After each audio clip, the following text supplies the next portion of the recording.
Every person has a story. Some stories inspire, some caution, and some reflect deep struggles and controversies. Today, we dive into the story of Terrell Bailey Coursey, a Florida man who came into the public eye in a way few would want, marked by intense online threats, a controversial arrest, and a life shadowed by questions and concerns. This is the story of a man caught in a complex swirl of anger, conspiracy, and justice. Terrell Bailey Coursey, a resident of Florida, has lived a relatively private life before recent events brought him national attention. Public records show he is in his early 30s. Beyond basic identifiers like his name and location, very little about his early life or upbringing is known publicly. This lack of detailed information highlights a frequently overlooked reality. Many people who suddenly become news subjects have complex backgrounds away from the spotlight. Thanks very much for joining me. Let me be frank. I have no idea what is in the Epstein files, who is in the Epstein files, or whether or not these files actually even exist. But this I do know.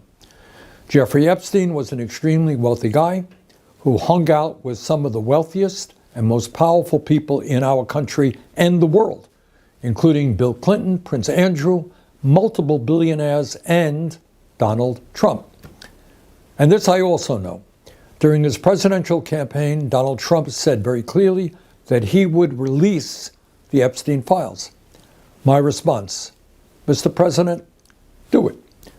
Do what you promised the American people you would do, and stop trying to deflect attention away from what you promised. Be transparent the way you promised you would be. Tell the truth like you promised. Because hiding whatever he's hiding with the Epstein files is not the first time, to say the least, that he has lied to the American people. To understand Terrell Bailey Coursey's story, we have to understand the backdrop: Jeffrey Epstein. Epstein, a wealthy financier and convicted sex offender, died in 2019 while awaiting trial on sex trafficking charges. His death sparked a wave of conspiracy theories, focusing on alleged clients who could be high-profile figures. Yet officially, no such client list has ever been verified or released. Now to the breaking news overnight about the Jeffrey Epstein files and the conspiracy theories officially being rejected. Overnight, the FBI and Justice Department releasing 11 hours of footage they say helps confirm notorious financier Jeffrey Epstein died by suicide in his Manhattan jail cell in 2019, awaiting his sex trafficking trial. According to a memo detailing the findings, investigators found the video showed no one entering the area in the overnight hours before Epstein was found unresponsive. But perhaps the biggest bombshell, investigators say they found no incriminating client list of Epstein's, no credible evidence that Epstein blackmailed prominent individuals, and no evidence that could predicate an investigation against uncharged third parties. For years, Epstein has been at the center of conspiracies surrounding both his death and a rumored client list allegedly used to blackmail powerful men. Attorney General Pam Bondi, back in February, was asked if the Justice Department intended to release a list of Jeffrey Epstein's clients, Bondi saying this. It's sitting on my desk right now to review. That's been a directive by President Trump. I'm reviewing that. So have you seen anything that you said, oh my gosh? Not yet.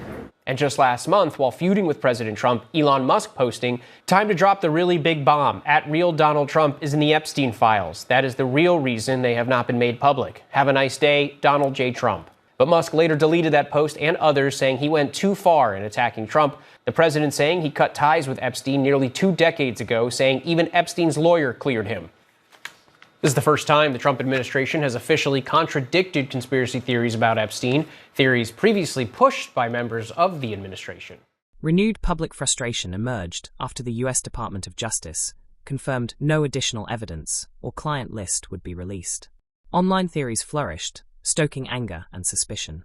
Renewed public frustration emerged after the U.S. Department of Justice confirmed no additional evidence or client list would be released. Online theories flourished, stoking anger and suspicion. Against this tense backdrop, Terrell Bailey Coursey began posting violent threats on the social media platform X. On July 15, 2025, Bailey Coursey wrote that he intended to kill everyone he believed to be on an alleged Epstein client list. His messages were graphic and chilling.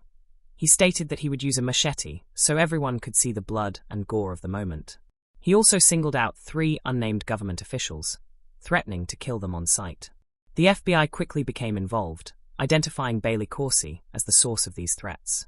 Shortly after, Bailey Coursey was arrested and charged by federal authorities with interstate communication of threats and threatening government officials.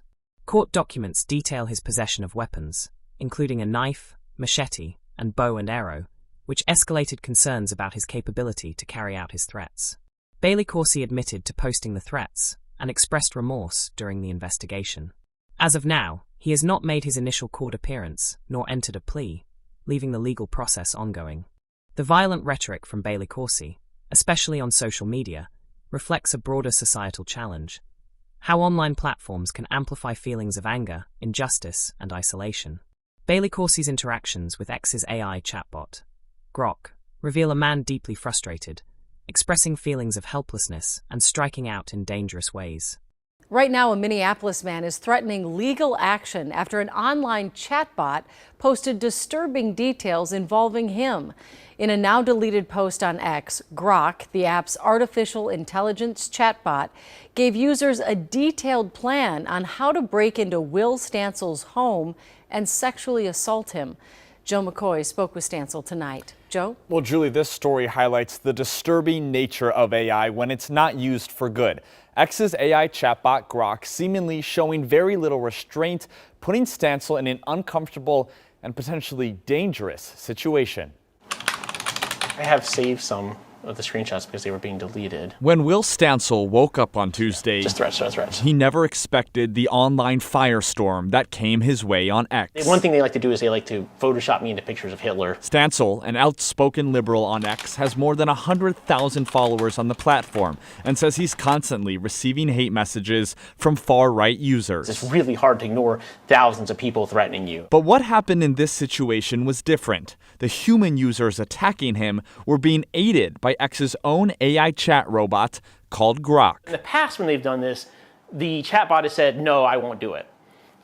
Yesterday, because of the changes that Elon Musk made, it suddenly started complying and indulging those requests. For weeks, X's owner, Elon Musk, had said he was going to rebuild Grok because he was unsatisfied with some of its answers. On Tuesday, the chatbot began sharing anti-Semitic tropes and praised Adolf Hitler as, quote, history's prime example of spotting patterns in anti-white hate and acting decisively on them. Grok was also now answering hundreds of questions about Stansel with seemingly very few guardrails. And it really culminated, I think, in one where someone asked how to break into my apartment and rape me, and Grok produced an extensive plan for doing that. In fact, going as far as to say, based on my social media history, when I was likely to be asleep, and giving them advice on how to dispose of my body. This, in fact, is very disturbing. Manjeet Rege, an AI expert at the University of St. Thomas, says this is a result of Grok being designed for engagement without technical and philosophical discipline. If you train AI to be edgy without being ethical, it learns to basically walk the cliff edge, and sometimes it just ends up jumping, and this is just one example of that. Stansel says he did not feel an immediate concern for his safety because of this situation. However, he is considering legal action potentially against Elon Musk and X. Elon Musk made a policy decision about his product that led it to predictably produce this kind of awful rhetoric and these threats. To me, that's a problem. Last night, the official Grok Twitter account posted a statement saying in part, quote, we are aware of recent posts made by Grok and are actively working to remove the inappropriate post.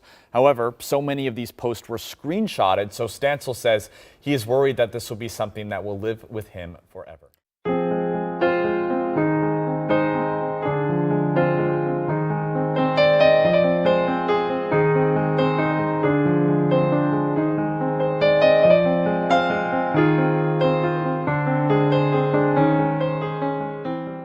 Bailey Coursey's case also highlights the challenges law enforcement faces balancing free speech and threats of violence. Public reactions ranged from outrage to sympathy, and his arrest sparked discussions about justice, vigilantism, and the cycle of anger born from conspiracy theories. The legal process will unfold in the coming months.